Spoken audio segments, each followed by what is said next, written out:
Put down that smartphone and listen to me. I'm Matthew Milligan, professional musician and lifelong Weird Al fan. Each week, I'm joined by professional podcaster and close personal friend Matt Kelly to take a dive off the deep end into the vast career of pop culture icon Weird Al Yankovic on our show, Weird Algorithm. Along with some very special guests from the worlds of music and comedy, we tackle every song, every television appearance, and every bit of sketch comedy Al has produced in chronological order, covering the good old days of My Bologna and Eat It, the fun zone of tacky and white and nerdy, and everything in between. As we go, we're ranking the songs, albums, and music videos in the hopes of creating the ultimate guide to a career bigger than the biggest ball of twine in Minnesota. So the next time you're having one of those days, stuck in a traffic jam, wondering why does this always happen to me, just kick off your sneakers and stick around for a while because we've got it all on Weird Algorithm, available wherever you get your podcasts. And now you know. Was that enough references? We're making an ad. Snapping ad. This is where I think if we're doing it right, Alec Baldwin comes in. He says a couple things. He listens to the podcast every week. Yep. Has he been canceled? Was Alec Baldwin the one who killed somebody? I hear that Gary Sinise is free. Oh, okay, great. He hasn't worked since 2020. So, what would be the script that we would have Gary Sinise say for the Napping Through Happy Hour podcast? Listen to this damn show. Damn it. The Napping Through Happy Hour podcast brought to you by Geekscape. Real life, real drama, real time. I'm Gary Sinise. That's the ad. That's the ad. That's the ad.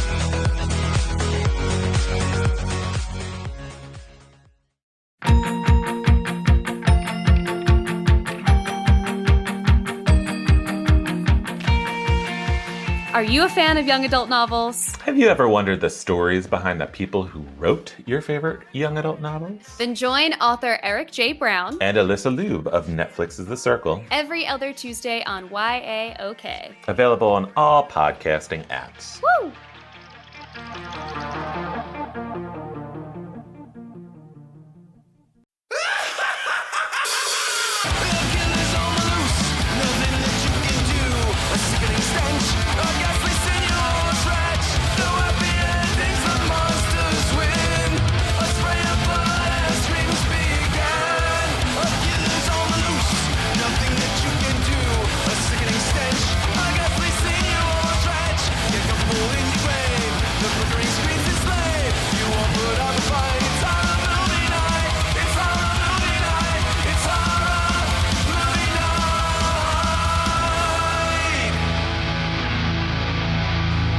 Everybody, and welcome to another episode of Horror Movie Night. But this week, is it more of a kung fu movie night? I think it is, because we are talking about the ultra-violent manga adaptation Riki-O, the Story of Riki from 1991, a film that I have described and have heard described as if Peter Jackson in the 90s made a karate movie.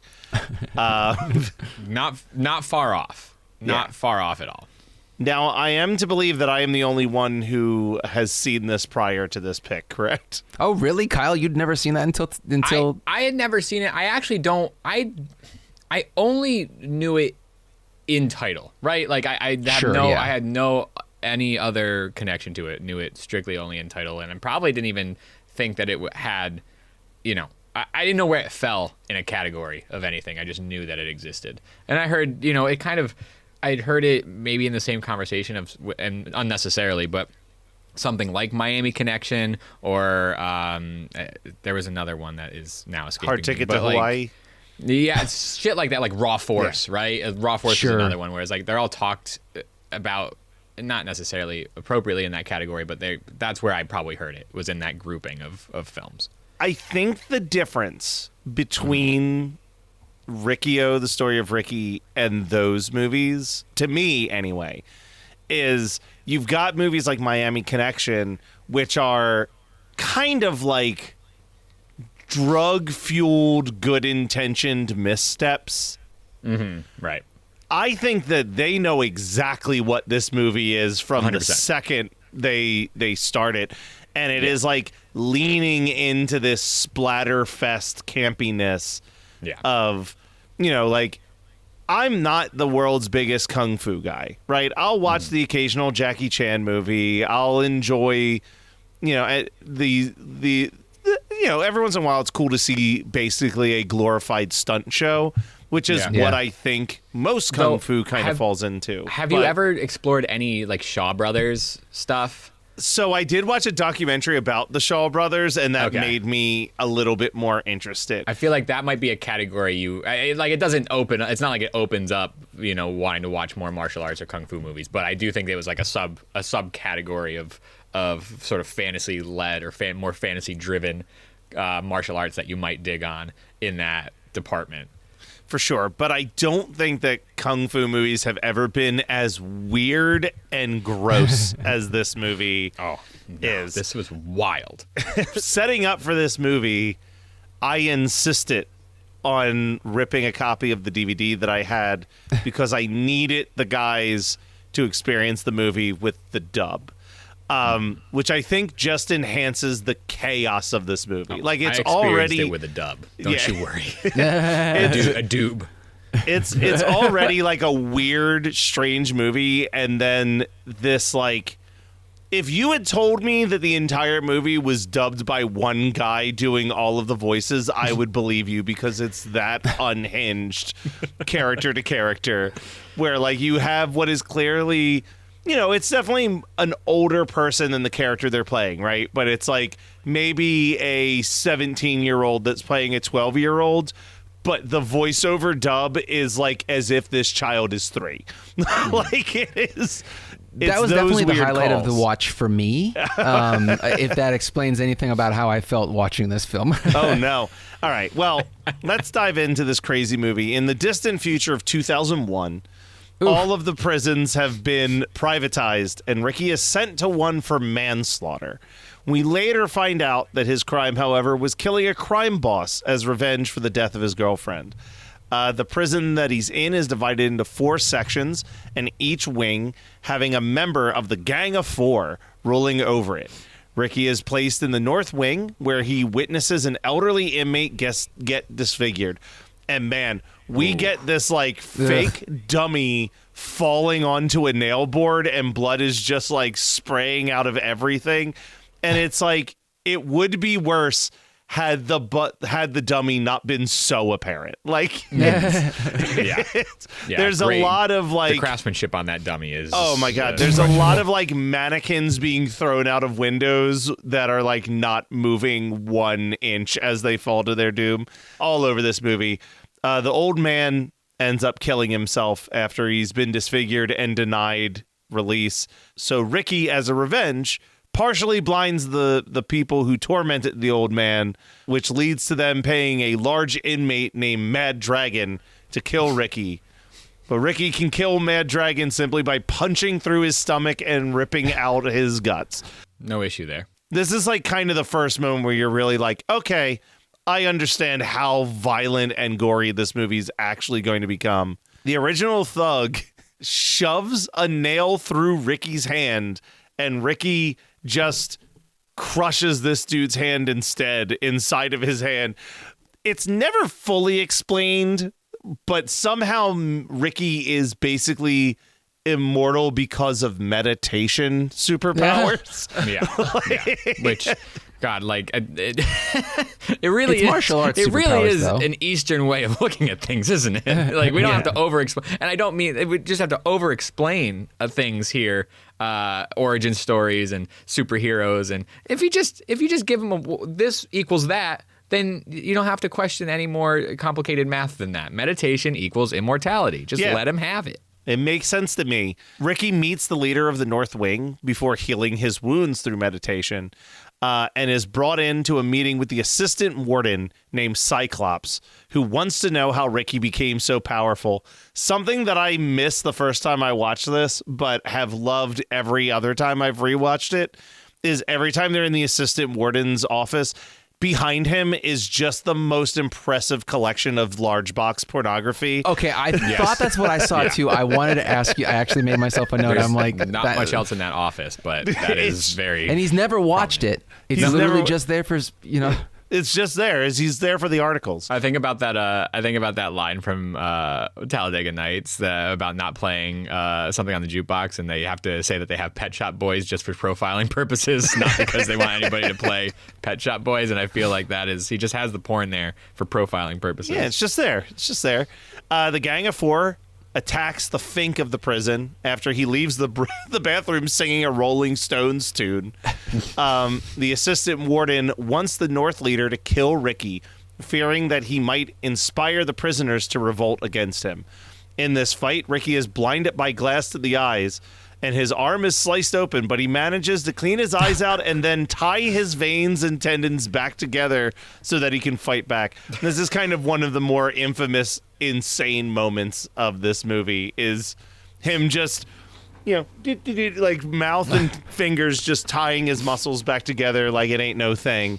Mm-hmm. And he did get a Boy Scout badge for that after this. So he did get that. It only makes sense. He then manages to slap the opponent in the back of the head so hard that his eyeball falls out and some crows run off with it.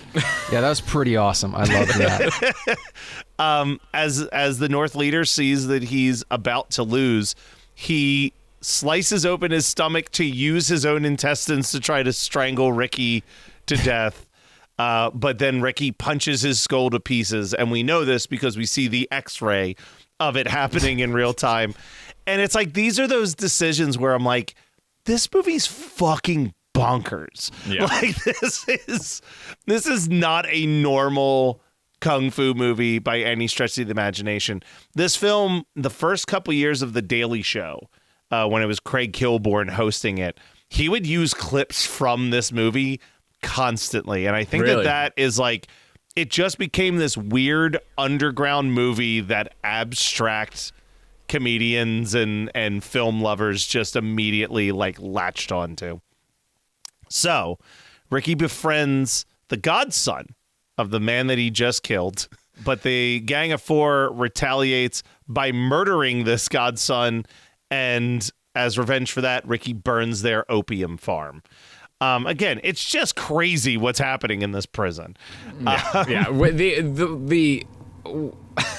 What actually is in the prison is crazy to me. It's not. It just sort of is this ever expanding area with these 4 quadrants that seem to just have anything that you need in this prison. And a slight hint to next week's episode, they actually kill this child by skinning him to death. So like they slash his face open. It's such a crazy cut. It's just the kid standing there, and then there's just a slash, and then it's like muscle and teeth for the lower half of his face. Yeah, I gasped. I don't gasp a lot during like effect, and that one got me good. That was also, wild. I think it's the color grading and the kind of shittiness of the film that this is a gross movie. It's a really gross movie. It's really gross. It's splatter in the same way that Dead Alive is splatter, but I agree with you that Dead Alive, I think because it's properly color corrected, seems more cartoonish than this gore feels. This does feel more grindhousey in its color palette. Yeah. So eventually the warden and his spoiled son arrive to interrogate Riki, but the East Wing leader bursts through the wall to try to fight Riki. Riki punches his fingers off and then rips his jaw out of his mouth. And the warden tries to crush both of them with a hydraulic ceiling, but Riki is able to escape. As punishment, the warden orders the prisoners to bury Riki alive for a week and promises to set him free if he survives. However, Riki does survive, and the warden instead just chains him up inside of a cell. But, I mean, this is a man who survived being buried alive for a week and can rip jaws out with his bare hands. So, of course, he breaks out of these chains pretty easily and leads a prison riot against the assistant warden, where they begin just cutting off his body parts. The warden then shoots Cyclops with, like, bullets that make you expand until you explode. It's very confusing. It's a fun Willy Wonka arsenal that he has. This is like being introduced with 15 minutes left in the runtime, that there are bullets that cause your body to expand. Riki battles the remaining wing leaders, but after ripping the limbs off of the West Wing leader, the South Wing leader tries to run away, and the warden shoots them with the same exploding bullets. Throughout the time that the warden has been at the prison, he constantly is taking pills, but because he hasn't been taking his medication for reasons that make no sense to anybody, the warden transforms into a giant mutant creature that Ricky must fight. Really wild. Ricky defeats him, however, by feeding him through a meat grinder in definitely one of the grossest, goriest moments in this movie. The comp very much to stay on the Dead Alive topic, very comparable to the lawnmower amount of gore here. This is definitely, to me, grosser, and I think it's the texture of it's like like it's meaty as it's coming out, as opposed to just like Dead Alive, where it's like hoses of blood being sprayed everywhere. It's very gross. But then after Ricky has killed all of the villains, he walks out amongst the inmates, holding the warden's head, proving that he has defeated everybody. And then he punches down the prison wall and sets the prisoners free. Now, some of these prisoners probably should still be in jail. You think? This is never addressed as far as I know. Honestly, I didn't think about that at all. That's quite an exciting little tidbit there. Thank you, Matt. I'm just assuming, like, I don't think that 100% of them are innocent men that have been locked up for bullshit charges. Oh, shit. But who's to say? It's depicted as a happy ending, so a happy ending we will take it to be. Boys, what were your thoughts on your first and possibly only experience with Riki-O, the story of Ricky? I didn't enjoy it at all, actually. So I don't know about you, Kyle. Yeah, I liked it. I don't think I'll return. It's not one that I'm going to gravitate back towards, or maybe even, I don't know if I'll even share it with anybody, but I will tell you, this is a fun group watch. Yeah. You put this on with like a group of people. I don't know about like a one-on-one. You know what I mean? Yeah. But like you have like a couple people over with the intention of like, we're going to watch some crazy shit. This is one that silences a room every single time. Like when I like put this on, I put this on for a couple weird ass movie nights, and this is one of those ones where everyone just stops talking and just starts watching, and they're just like, what is this movie? Yeah, I wouldn't have sought it out. There's multiple Riki-O movies. And I think they're all unofficial sequels. I don't think they claim any of them. Got it. So I'm not going to fall down the rabbit hole too much. I really enjoyed this on the surface. No prior knowledge watch of Riki-O. Put down that smartphone and listen to me. I'm Matthew Milligan, professional musician and lifelong Weird Al fan. Each week, I'm joined by professional podcaster and close personal friend Matt Kelly to take a dive off the deep end into the vast career of pop culture icon Weird Al Yankovic on our show, Weird Algorithm. Along with some very special guests from the worlds of music and comedy, we tackle every song, every television appearance, and every bit of sketch comedy Al has produced in chronological order, covering the good old days of My Bologna and Eat It, the fun zone of tacky and white and nerdy, and everything in between. As we go, we're ranking the songs, albums, and music videos in the hopes of creating the ultimate guide to a career bigger than the biggest ball of twine in Minnesota. So the next time you're having one of those days, stuck in a traffic jam, wondering why does this always happen to me, just kick off your sneakers and stick around for a while, because we've got it all on Weird Algorithm, available wherever you get your podcasts. And now you know. Was that enough references? We're making an ad. Napping ad. This is where I think if we're doing it right, Alec Baldwin comes in. He says a couple things. He listens to the podcast every week. Has he been canceled? Wait, is Alec Baldwin the one who killed somebody? I hear that Gary Sinise is free. Oh, okay, great. He hasn't worked since 2020. So, what would be the script that we would have Gary Sinise say for the Napping Through Happy Hour podcast? Listen to this damn show. Damn it. The Napping Through Happy Hour podcast, brought to you by Geekscape. Real life, real drama, real time. I'm Gary Sinise. That's the ad. That's the ad. That's the ad.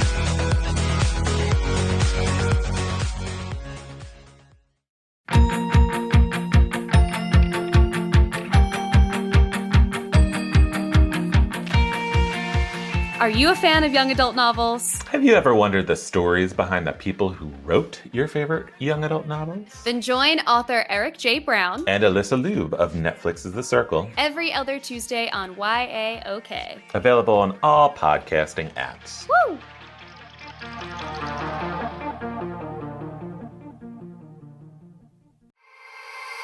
Rotella Resale is your premier collectibles, toy, and novelty retailer. Online at rotellaresale.com. At rotellaresale.com, find the best and hard-to-find die-cast vehicles and live-action figures. They have some of the most popular vinyl LPs, Zippo lighters, and comics. Support the best artists with their rock t-shirts and posters. You will find so much more at rotellaresale.com with free shipping on all orders in the United States. Use the promo code RADIO for 10% off your order. Visit rotellaresale.com. That's ROTELLARESALE.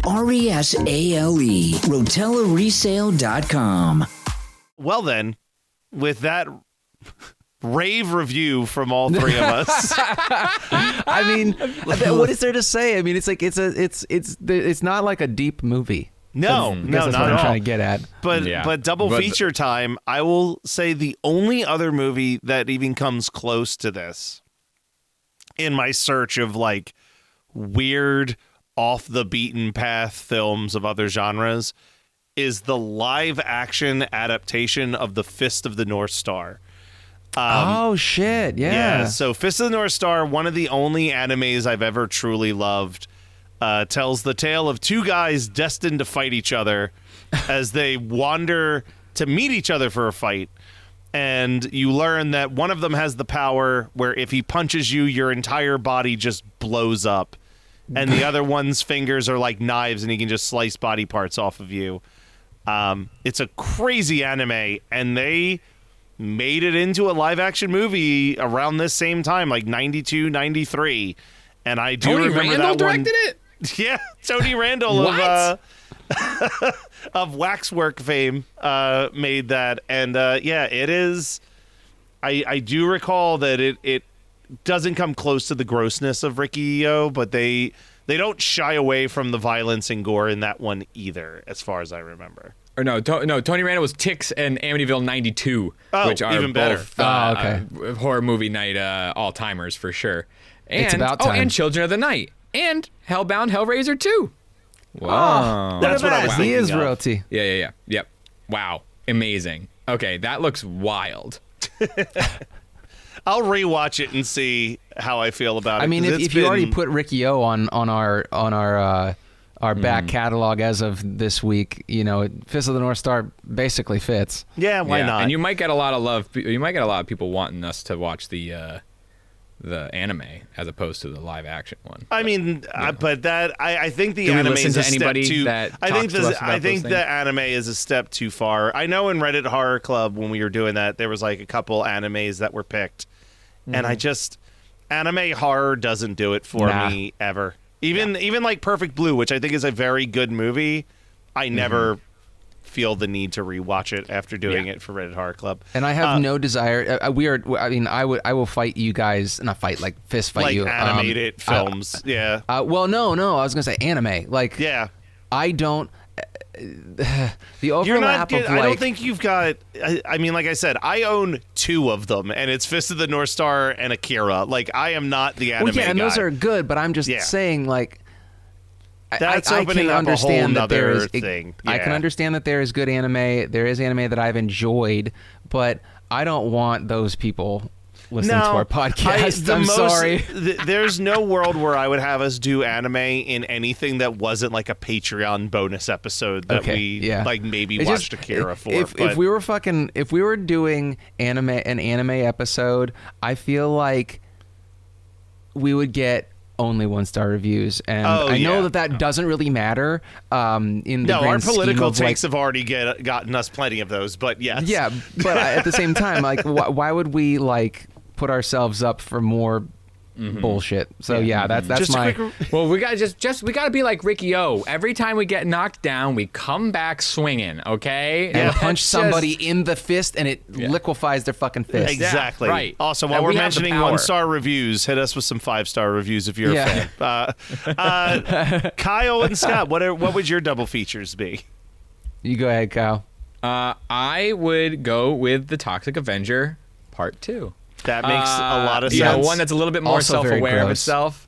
Yeah. You know, in its tongue-in-cheekness. I feel like that'd be a fun one to watch with this.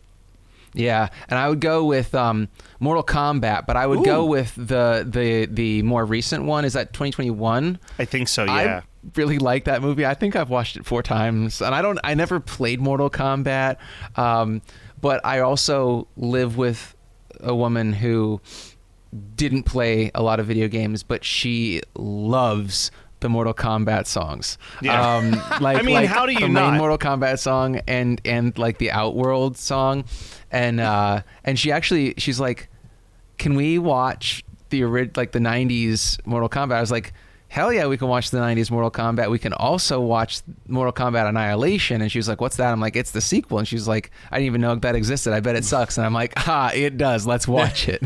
Annihilation is definitely one of the worst sequels I've ever watched, and it's bad. It's not even a sequel of a particularly incredible movie, but boy, is it a step down in the grand scheme of things. And that's saying a lot because the 90s Mortal Kombat is not good. No, but No. All right, she's gonna learn. It ranked pretty high on the Paul W.S. Anderson screen draft. Boy did it. And I think we covered it once on the Patreon, and you can find out if we did by going to patreon.com/HMN podcast. When you join the Patreon, you also become a member of our Slack chat where you can let us know what your double feature to Riki-O, the story of Ricky, would be. You can support the show by hitting up our Dashery hmnpodcast.dashery.com. You can visit our website, hmnpodcast.com, and HMN Podcast is all of our socials, whether it's Instagram, Facebook, or Letterboxd. And TikTok. We got some great TikToks dropping, thanks to Kyle. Now, before we wrap up, what is something you guys have been watching, listening to, reading, etc. that you want to talk about? I will kick this one off with one of my favorite films of 2025 that I watched that week between Christmas and New Year's, where I had nothing better to do but try to watch as many 2025 films as possible. Homeboy loves a Ryan Johnson murder mystery, and Wake Up Dead Man, a Knives Out mystery. Checks so many boxes. It is so fun. Way better than Glass Onion. Way better. But even then, even after Glass Onion, I still felt like I could watch Daniel Craig and Ryan Johnson just make 50 more of these movies. And as long as it's a compelling enough mystery and goofy enough characters, like, I am locked in. It's not better than the original Knives Out for me, but it is damn close. Like, this is a tight script. It's just well made. These are such fun murder mysteries. I think he does this really unique Columbo-esque thing where, like, halfway through we kind of know, or we think we know, who actually committed the murder, and then the movie turns into more of you questioning if you're correct, like if you can trust the information that's put in front of you. And it works for me every time. Even though Glass Onion is easily the worst of the three, it still works so well as just a fun, shut your brain off murder mystery, which I'm realizing I love. I love the TV genre of it, and I love the film genre of it. So, that's all I'm going to say. Go watch it if you didn't watch it, and have fun with it. Nice. I never got into the Knives Out anything, but I've never heard them not be praised. Like, I've never heard really a bad thing to say. You should give the first Knives Out a shot, Kyle. I think you'd have a lot of fun with it. It is a very tight script. Yeah. I watched an anime. Fuck. Oh, here comes the 1-star reviews already. Yeah. No, it's. They haven't listened this far. I don't know how. I don't know anything really. But I was on Eternal Family. Hell yes. Eternal Family. Great streaming service. I highly recommend if you. It's like taking Tubi and Night Flight and putting them through a machine curated by Everything is Terrible. I don't know if you guys are familiar with Everything is Terrible. Oh yeah.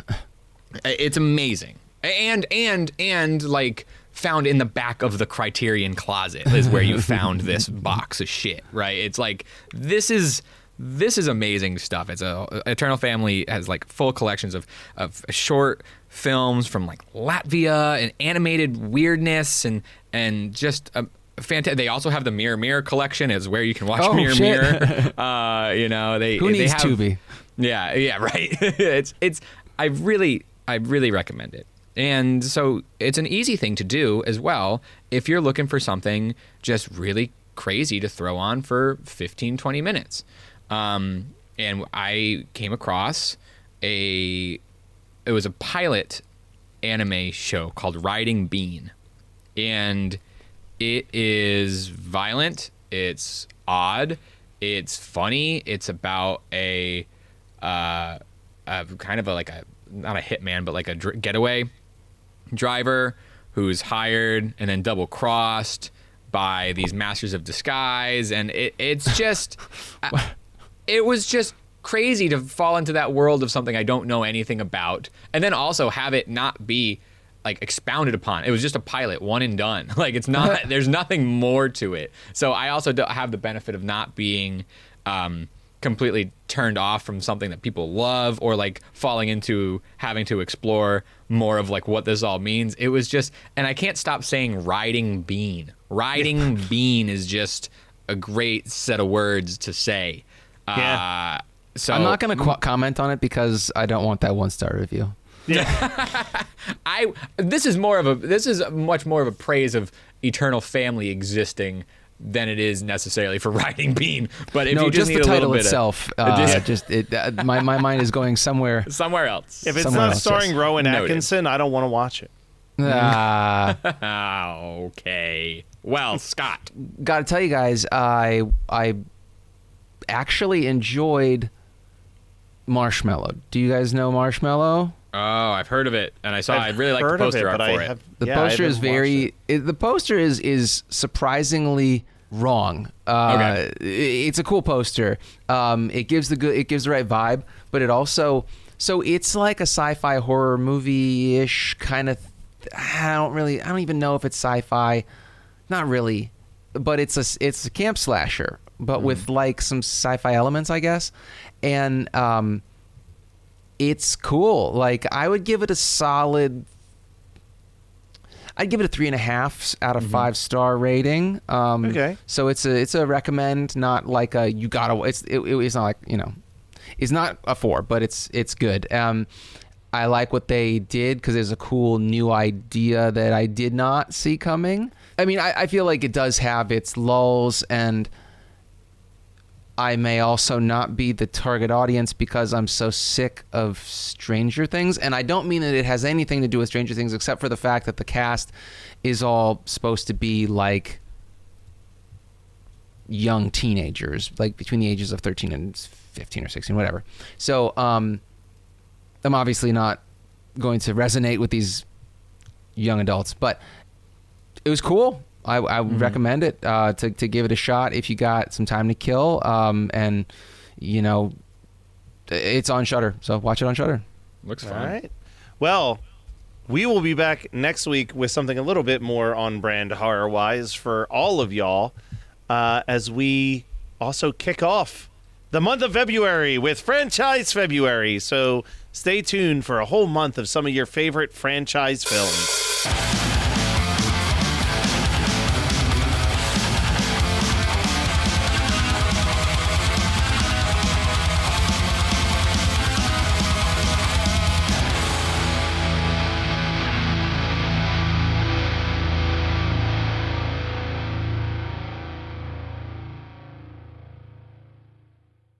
Put down that smartphone and listen to me. I'm Matthew Milligan, professional musician and lifelong Weird Al fan.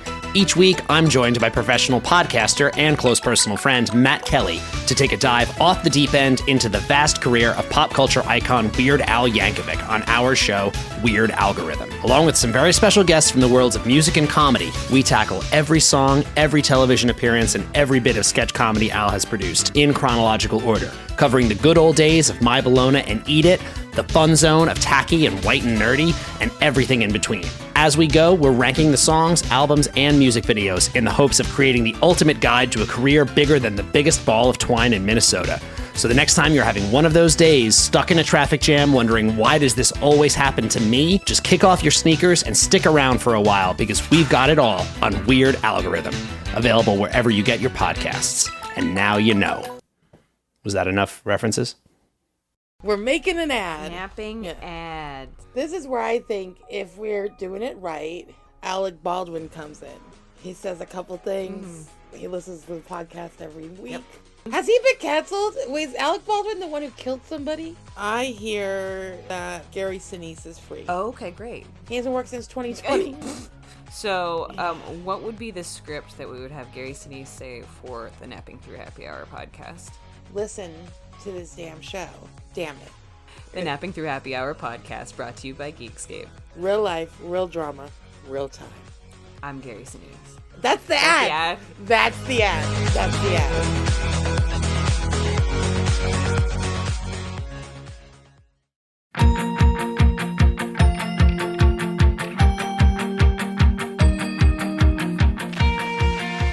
Are you a fan of young adult novels? Have you ever wondered the stories behind the people who wrote your favorite young adult novels? Then join author Eric J. Brown And Alyssa Lube of Netflix's The Circle. every other Tuesday on YAOK. Available on all podcasting apps. Woo!